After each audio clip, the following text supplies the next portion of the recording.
Audio Jungle.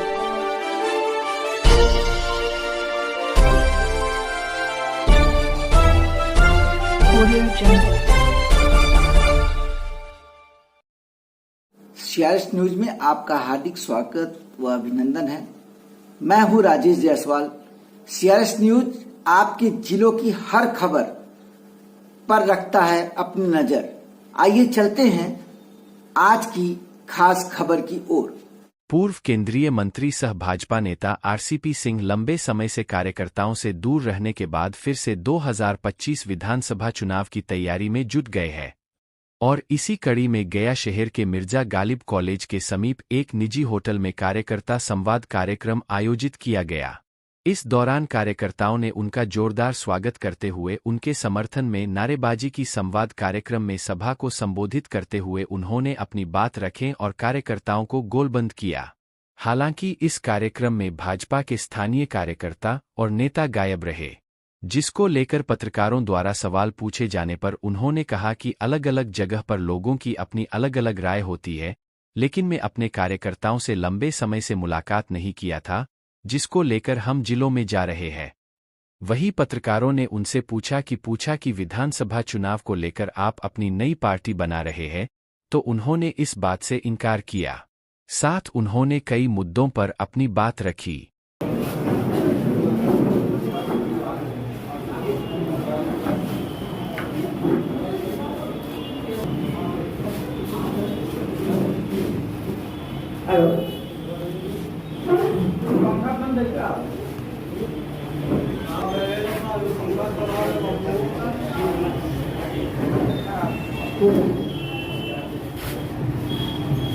चुनाव लड़ने के लिए तो भाई आप लोग सब लोग तैयार, सब लोग हैं। जितना देखिए, लोकतंत्र की खासियत क्या होती है कि जो भी चुनाव लड़ना चाहते हैं, जो भी दल बनाना चाहते हैं, जो अपनी विचारधारा को प्रचारित करना चाहते हैं, वो सब स्वतंत्र होते हैं।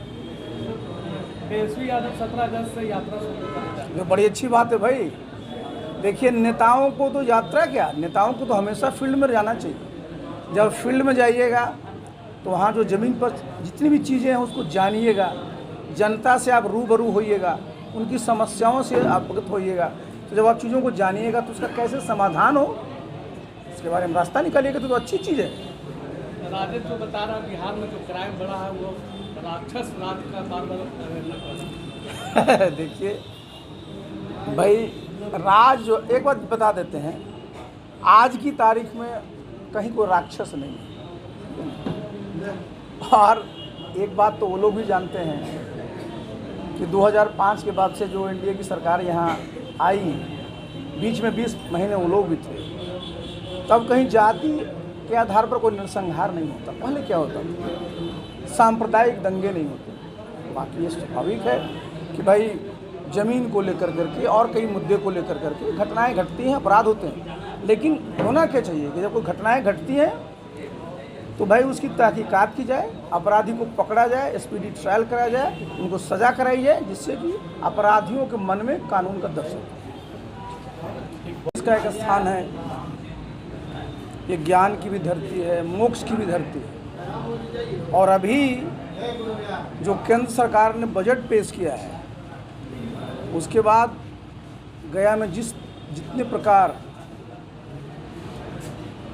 की चीज़ें आनी हैं, जिस प्रकार के विकास होना है, तो आगे चल करके गया जो है पर्यटन का एक मुख्य स्थल तो है ही, और भी मुख्य स्थल बनेगा। और एक ही साथ आपने देखा है कि यहाँ पर जो हमारा पूरे विश्व के जो हिंदू लोग हैं, अपने जितने पितर होते हैं उनको तर्पण करने के लिए आते हैं। तो विष्णुपद का भी उसका एक कॉरिडोर बनना है कि भगवान बुद्ध का यहाँ पर ज्ञान की प्राप्ति हुई थी, उसका भी महाबोधि का एक पूरा का पूरा कॉरिडोर बनना है। गया से आप देखते हैं एक्सप्रेसवे बनना है जो जाएगा दरभंगा तक। और सबसे अच्छी बात क्या हुई है कि जो ईस्टर्न कॉरिडोर है इंडस्ट्री का, जो समझिए कि अमृतसर से जा रहा है कोलकाता, उस कॉरिडोर में गया में एक नोड होगा। तो ये समझिए बिहार के लिए और ख़ास करके गया के लिए बहुत बड़ी उपलब्धि होगी कि यहाँ पर अब बड़े बड़े अच्छे उद्योग धंधे भी लगेंगे।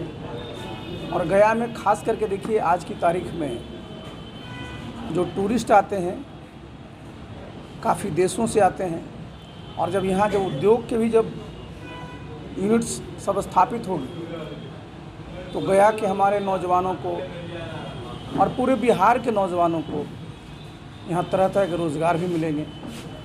तो आने वाले समय में ये प्रधानमंत्री जी ने गया के लिए जो पैकेज दिया है उससे इस इलाके का बहुत ज़्यादा विकास होगा।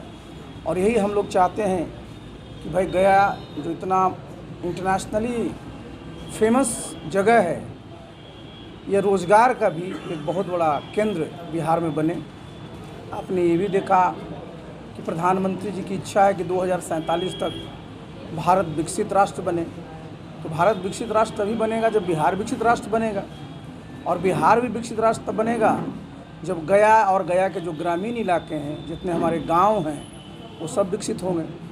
तो ये गया के लिए आगे आने वाले समय में बहुत सारी संभावनाएं आई है, और हम सब लोग यहाँ आज इकट्ठा हैं, हमारे जितने साथी हैं, हम लोग इस पर चर्चा भी करेंगे कि जब सरकार इतना कर रही है तो जितने भी हमारे साथी सहयोगी हैं सबको भी इसमें सहयोग आपस में चर्चा करेंगे कि विकास के कार्यों स्वाभाविक है। देखिए आप जहाँ भी जाइए तो सब जगह तो इसी बात की चर्चा होती है ना कि भाई जब सब जगह विकास हो रहा है तो भाई गया में कैसे और विकास हो सकता है। और ये मैंने बताया ना कि संजोग है कि भाई अभी जो बजट पेश हुआ है तो उसमें गया के लिए जितने तरह के पैकेज हैं ये बहुत ही समझिए कि आगे इससे विकास की संभावनाएं बढ़ जाती हैं।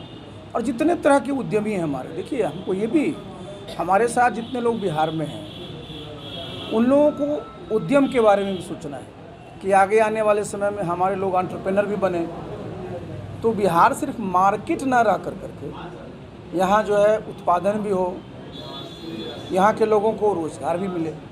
तो ये चीज़ों को धीरे धीरे नीचे स्तर पर समझाना पड़ेगा। सर, तो इंडस्ट्रियल हब तो हमारे पिछले बार में ही घोषणा की गई थी कि डोभी या शेरघाटी के पास इंडस्ट्रियल नहीं, इस बार तो देखिए आप फिर वही चीज़ें नहीं, वो चीज़ नहीं है। देखिए आप ज़रा समझिए, अपने देश में कई कॉरिडोर डेवलप किए जा रहे हैं, समझे ना। वेस्टर्न कॉरिडोर है, ईस्टर्न कॉरिडोर है। तो ईस्टर्न कॉरिडोर में अब एक जो देखिए आज अब इस बार जो बजट में किया गया है और उसके हिसाब से ये पूरा का पूरा जो एक इस कॉरिडोर में इम्पॉर्टेंट हब होगा। देखिए उद्योग तो कहीं भी लग सकता है, लेकिन वो हब होगा। जब कोई हब होता है ना तो वहाँ बहुत सारी नेशनल इंटरनेशनल लेवल की सुविधाएं दी जाती हैं जिससे लोग बिजनेस व्यापार को उस लेवल पर कर सकते हैं। जिस तरीके की सोच है उस तरीके से हमारे पास लैंड बैंक है क्या? गया में लैंड बैंक है क्या? देखिए दुर्भाग्य यही है कि आप लोग भी यही कहते हैं बिहार में ज़मीन की कमी नहीं है जी। इसी चक्कर में बिहार को आज तक लोगों ने रोजगार से दूर रखा। देखिए ज़मीन बहुत है बिहार में। हम अपनी बात करेंगे ना, मुजफ्फरपुर की बात। हम मुजफ्फरपुर की बात नहीं कर रहे, हम गया की बात कर रहे हैं। गया में ज़मीन की कमी नहीं है जी। आजकल देखिए ज़मीन ज़मींदारी वाली नहीं होती। पता चला कि आपको चाहिए 2 एकड़ ज़मीन, आप घेरे हुए हैं 20 एकड़। देखिए आज हमारे पास ज़मीन